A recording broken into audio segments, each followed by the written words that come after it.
He toasted with my whiskey, in my house, holding the keys I earned with 2 years of blood and calluses. "To Ethan, new owner of the ranch!" my wife cheered. Everyone clapped. I stood there with paint on my knuckles, watching my brother-in-law take everything I built. And she whispered, "You don't even like ranches, Clay." I left, but not empty-handed. I was born with splinters in my palms. Not literally, but you get the point. I build things. Always have. Always will. I've been a cabinet maker since I was 16. I know wood better than I know people, which is probably why I didn't see what was coming. I'm Clay Marin, 38, from Waverly, Kansas. I work with my hands, live quiet, and don't trust people who smile too wide at family barbecues. My wife Harper used to say my calluses were sexy. My sawdust-covered boots made me look like a real man. We've been married 8 years. I thought we were solid. Turned out, I was the foundation she planned to tear out and rebuild. It all started with a rotting house, her family's abandoned ranch in Veneta, Oklahoma. It was a dump. Caved-in porch, squirrels in the attic, cracked foundation, moldy ceilings. Seriously. It smelled like dead dreams and mouse piss, but Harper looked at it like a fairy tale. "A legacy, Clay," she said. "We can fix it up, make it beautiful again." I didn't jump at the idea. It wasn't our property. She said her parents would give it to us once it was worth something. I laughed. No one just gives away a house. "They're serious," she insisted. "Alan and Joyce don't want it. They said if we can make it livable, it's ours." I didn't like it. I've seen families ripped apart over cheaper crap than a ranch house. So I said, "Put it in writing." She rolled her eyes. Her mom gasped like I'd asked for a kidney. But they signed. A short contract, 2 pages. Stated clearly, if I renovate it at my expense, they'd transfer 50% ownership to me and Harper once it was livable. I had 2 buddies witness it. They all thought I was being dramatic. I wasn't. For 18 months, I gave that house my life. I quit weekend jobs. Turned down extra contracts. Sold my side-by-side to buy lumber. Moved into a trailer on the back of the lot and worked like a maniac. Sunburned arms. Bleeding knuckles. Rainstorms soaking me through the open roof. I stripped every wall down to studs, rewired it, retiled it, rebuilt the porch, put in a wood stove and custom cabinets with dovetail joints. I even restored the barn out back. The damn barn. Harper? She'd stop by once a week, bring coffee, snap selfies, then leave. One night, I fell off a ladder replacing the rafters, busted my shoulder. I worked through it with duct tape and grit. No one visited.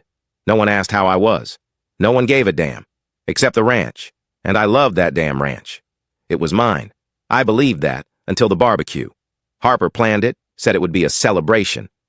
I was exhausted, but proud. The guest house looked like a magazine spread. The fire pit glowed. The porch lights flickered just right. The place felt like it had a heartbeat again. Then Ethan showed up. Her brother, Golden Boy, MBA from Tulsa, works in marketing, which I'm pretty sure means he sits in coffee shops and tweets about vegan toothpaste. He brought craft beer. Didn't offer to help set up. Told everyone I just supervised the Reno. Harper kept giggling. The grill was sizzling. People were buzzing. Alan slapped my shoulder like he hadn't ignored my calls for a year. And then Ethan stood up, popped a champagne cork, and said the words that detonated my world. My folks decided this place needs someone who can really use it. Someone with potential and vision. He held up the keys. "Thanks for the work, Clay. I'll take it from here." I didn't laugh. Everyone else did. Joyce teared up. Alan said, "We know it's a surprise, but it's for the best." And Harper? She leaned close, clinked her glass against mine, and whispered, "You don't even like ranches." The laughter kept going. Ethan high-fived someone. Joyce handed him a thick envelope. Paperwork. I saw the words, "Title transfer," stamped, on the front in red. That was it. I walked away, silent, sweat-soaked, shirt clinging to my back. My hands were still sticky from grout. My jeans were torn. I hadn't even showered. And the house, my house, was echoing with their laughter as I stepped off the porch I built. But here's the thing. They thought I was just a grunt with a hammer. They forgot I kept receipts. When I got home, I opened my fireproof box. Pulled out the contract, the one they signed, with the date, the signatures, the witnesses, all of it. I scanned it. Sent it to Devin, my lawyer. Sharp as hell, mean as a cornered weasel, and twice as patient. He called me back the next morning. "Clay," he said, "they screwed with the wrong man." I asked what we could do. He said 6 words. "We're not suing. We're burying them." The next morning, I sat in my truck outside Devin's office, gripping the contract like it was my last breath. I hadn't slept. My knuckles were cracked, my eyes dry. But inside, I was on fire. Devin didn't offer coffee or small talk. He just took the contract, spread it across his desk, and read every word like it was a war map. When he was done, he looked up and grinned. "Clay, they're done. You've got them by the spine." I wanted to believe him, but something inside me still clung to the hope that this was just a misunderstanding, a sick prank. That maybe Harper had gotten swept up in family politics. That maybe she didn't mean it. Then Devin pulled out his laptop and started typing. He explained our strategy: breach of contract, unjust enrichment, promissory estoppel, fraudulent inducement. He spoke like a man sharpening blades. "We're not just suing for your share," he said. "We're hitting them where it hurts." 3 days later, Harper showed up at my workshop, unannounced, dressed nice, full makeup, crocodile smile. She stood by the doorway, arms folded like she owned the air between us. "You can't sue my parents?" she said. I didn't look up. I was sanding a cabinet door, the grain rough under my fingers. "I can," I said. "And I already did." She blinked, stunned. "Clay, come on, this is overreacting. Ethan's got a baby on the way. He needs a place to settle. You promised it'd be ours. It's just a house." That stopped me cold. I turned slowly, looked her straight in the eyes. "No, it was a promise, and you broke it." Her face twitched. "You're twisting everything." I said nothing. She tried again. "This is going to tear our family apart." I stared her down. "No, Harper, you already did that. You just didn't think I'd fight back." She left. Slamming the door like that would change anything. 2 days later, I got a letter from their attorney, said they didn't recall signing any such agreement, that I was mistaken. They offered me $10,000 for my time and materials. Devin laughed so hard he nearly dropped his coffee. "That's not a settlement," he said. "That's bait for a sucker." We filed the lawsuit the next day. Everything went public, and that's when things got ugly. Ethan posted a rant on Facebook calling me a greedy contractor trying to steal from family. Said I was unstable and obsessed with control. His friends chimed in. Harper's cousin shared pictures of me from the barbecue with a caption that read, "Built a dream, lost his mind." Harper's sister messaged me, "You're ruining everything. Just walk away." Then my truck got keyed. Huge scratch down the driver's side, deep enough to need repainting. No proof who did it. But it happened the same night I got a call from Alan, slurring his words, calling me a traitor. I didn't react. I documented everything. Devin was relentless. He pulled records, gathered receipts, traced every dime I'd spent, every supply run, every invoice, every before and after photo. He said we had a mountain of proof. Then he dropped a bomb. "Clay," he said, "we got something." He slid a printed email chain across the desk. Harper.Joyce.Allen, their lawyer, planning the transfer to Ethan months before the renovation was even finished, joking about how I'd never see it coming, calling me the help, saying I was too dumb to ask questions. I stared at the words. On one line, Harper wrote, "Don't worry, he won't push back, he's too proud." Devin looked at me. "This changes everything." I didn't respond. I just stood there, frozen. The worst part wasn't the lies. It wasn't even the betrayal. It was knowing I'd given everything for people who laughed behind my back while I bled into their floors. That night, Harper called. I answered. Silence on the line. Then her voice, sharp and cold. "You've ruined everything, I said. "No, I'm just finally seeing it for what it is," she snapped. "You think this is justice? You're gonna lose. The judge won't give you that house." "I don't care about the house anymore," I said. "I care about making you remember that I wasn't just the idiot with a hammer." Click. Devin filed the email chain as new evidence. The judge scheduled a hearing. Alan and Joyce showed up looking like wet cardboard. Harper sat in the back, didn't say a word. The judge asked Alan if he signed the agreement. He mumbled, "Yes." But I didn't think it was real. The judge stared him down. "You're a grown man. If you signed a contract, you're bound by it." Devin smiled. Then came their second offer. $25,000. I didn't blink. "Tell them I want the house, or half its appraised value. No discounts." That night, I drove out to the ranch one last time. Just sat on the road. Lights off. The porch light was on. Through the window, I saw Ethan, sitting at the kitchen table, drinking the whiskey I left behind. He was wearing my flannel. I gripped the steering wheel so tight my knuckles cracked and I whispered, "Enjoy it while you can, asshole." The ranch was silent. Peaceful. Too peaceful. It was like the house didn't know it had become the center of a war. But I did. After that hearing, things escalated fast. Alan and Joyce stopped pretending to be confused. Their lawyer sent a 30-page motion full of excuses and denial. Claimed the contract was non-binding, said I acted on goodwill, not expectation. Devin crushed it in court. He was ruthless, efficient, cold as ice. We added the emails to the case file. The judge read every word. His eyebrows twitched when he got to the part where Harper called me useful but emotionally dense. And when Ethan joked that I was flipping a house for free, the judge stopped reading, looked straight at their lawyer and said, "Your clients better hope he accepts a settlement." I didn't. A week later, Harper filed for divorce. I got the papers on a Wednesday. She'd filed under irreconcilable differences, claimed I was emotionally volatile, fixated on property, and obsessed with revenge. She wanted half of everything, the house, the savings, even part of the truck I'd owned before we met. She'd drained our joint account 2 days earlier, moved the money into a private checking account to pay legal fees. Devin wasn't surprised. He filed a motion to freeze assets within the hour. We won. Harper was furious. She showed up at my workshop the next day banging on the roll-up door like she was the sheriff. "You're insane!" she screamed. "Do you really think this'll end well for you?" I stepped outside, saw her standing in my driveway in heels and a $600 coat. "You lied," I said. "You all did. And now I have proof." She walked right up to me. Her eyes were red, not from crying, rage. "You were supposed to let it go. You were never going to win. This was always the plan." There it was, the confession. I said nothing, just stared. She kept going. "You don't even know what we've put into this. Ethan's career, my reputation." I cut her off. "You mean your lies, your little schemes, your smug little plan to hand it off while I bled into the drywall." She laughed, like full-on laughed in my face. "You were so easy," she spat. "We said jump and you brought a ladder." I smiled. "You just confessed." On my camera, her face dropped. She glanced up, saw the red light above the workbench. Recording. I stepped inside. "Hit stop." "Devin's going to love this," I said. She stormed off, knocking over a toolbox on her way out.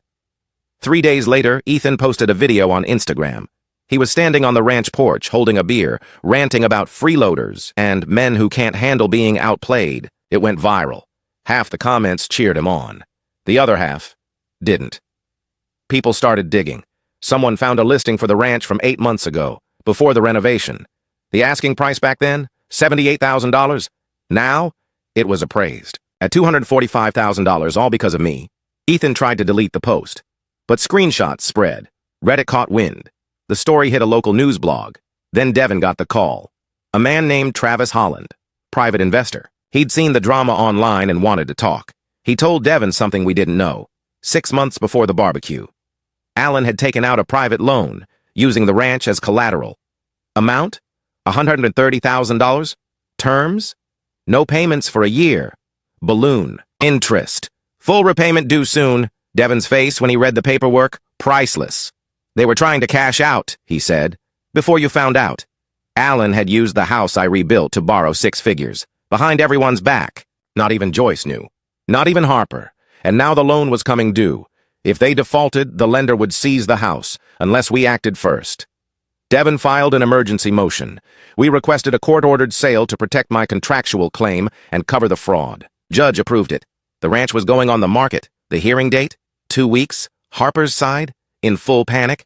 Their new lawyer begged to settle. Offered $40,000 and a public apology. I laughed. You think I care about an apology? They got desperate. Then angry. Then stupid. That night, I came home to find my front door kicked in. Nothing stolen. Just my workshop wrecked. Drawers dumped. Tools scattered. My laptop smashed. They wanted to scare me. Instead, they gave me ammo, police report, photos, insurance claim. Devin added it to the file. The judge scheduled the final bench trial, and just like that, it was their turn to sweat. The courthouse smelled like bleach and desperation. I sat in the front row, hands steady, heart silent. I wasn't nervous. I was ready. This wasn't just justice anymore. It was vengeance with a suit and tie. Harper sat behind her parents, hair straightened, eyes hollow. She looked like someone who'd rehearsed her lies in the mirror and still didn't believe them. Alan looked like a soggy sandwich. Joyce kept whispering to their lawyer, lips tight with panic. "Ethan? Nowhere to be seen." Devin leaned over and said, "He's not coming. He's in rehab." Of course he was. The judge entered. Gavel dropped. Game on. Devin opened strong, laid out the contract, crystal clear terms, proof of labor. Thousands of dollars in materials, photos, witnesses, emails. Then he dropped the bomb, the private loan, Alan's signature, the lien on the ranch, the timeline. He explained how they used my work to inflate the value, then tried to sell me out. Before the dust settled, Judge raised his brow. "And they still deny the contract?" "They do, Your Honor," Devin replied, despite every shred of reality screaming otherwise. Alan's lawyer tried spinning a sob story, said Alan was misled, claimed he didn't understand the document he signed, blamed his back pain, claimed Joyce never agreed verbally, suggested I'd taken advantage of a vulnerable situation. Judge blinked once, then said, "The contract is signed, witnessed, dated. You're not children." Joyce took the stand. I almost felt sorry for her until she opened her mouth. She tried tears first, said I was manipulative, claimed I pressured them into signing, that the ranch was always meant for family, just not me. Devin let her dig her own grave. Then he stood, handed the judge the email where she called me a dumb hammer monkey. Silence. Judge read it. Joyce's face went pale. Next came Harper. She didn't look at me, didn't speak to me. Her answers were cold, practiced. She admitted to knowing about the planned transfer to Ethan, claimed she didn't think it was that. "Serious?" Devin pounced. "You mean the contract your husband drafted? The one you witnessed? The one you benefited from?" "I thought it was symbolic," she muttered. He handed her the email where she wrote, "He'll never notice. He's too focused on the work." "Still symbolic?" he asked. She looked down, didn't answer. Then the judge asked, "Do you believe he's entitled to anything?" Harper hesitated. "No," she whispered. That was it. That was the moment everything flipped. I watched the judge's entire posture change. "This court finds in favor of Mr. Marin." Boom. Devin wasn't done. He filed for punitive damages, citing fraud, bad faith, and malicious intent. Alan's lawyer begged for mediation. They wanted to avoid more embarrassment. I agreed. Not to be nice. To watch them break. At mediation, they offered $60,000. I declined. Alan said I was heartless. I said, "You signed your heart away when you handed the keys to Ethan." Then Joyce tried one last guilt trip. "Clay, you're destroying our family." "No," I said. "You did. When you decided I was just labor." And that was when the final domino dropped. Devin leaned in. "There's a lien on the house. Loans due next week. No payment? They lose it." They gasped. Alan choked on his words. You wouldn't let that happen." "Try me," I said. The mediation failed. The house was going to be sold. The court ordered it. Public listing. No reversal. They tried to stall. Filed an emergency appeal. It was denied. 3 days later, the for sale sign went up, and suddenly, their legacy was mine to finish destroying. The sign went up on a Friday. White background. Red letters. For sale. Court ordered. It stood in the front yard like a tombstone. Within hours, realtors were circling like vultures. The photos hit the listings.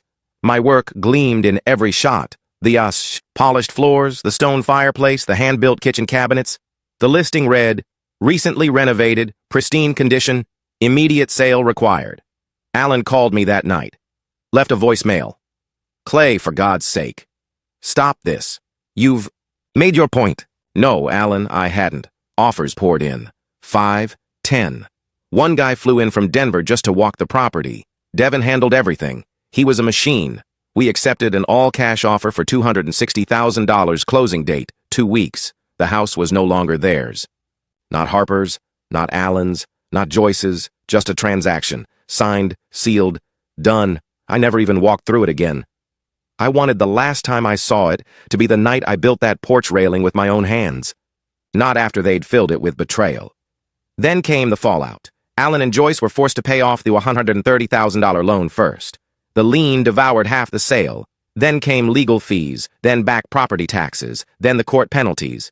By the time the smoke cleared, they were left with $16,000 for the ranch. Their legacy. Harper? She didn't even get that. The court ruled her divorce claims invalid, said she acted in bad faith, said her own emails disqualified her from spousal claims. She had to pay her lawyer out of pocket.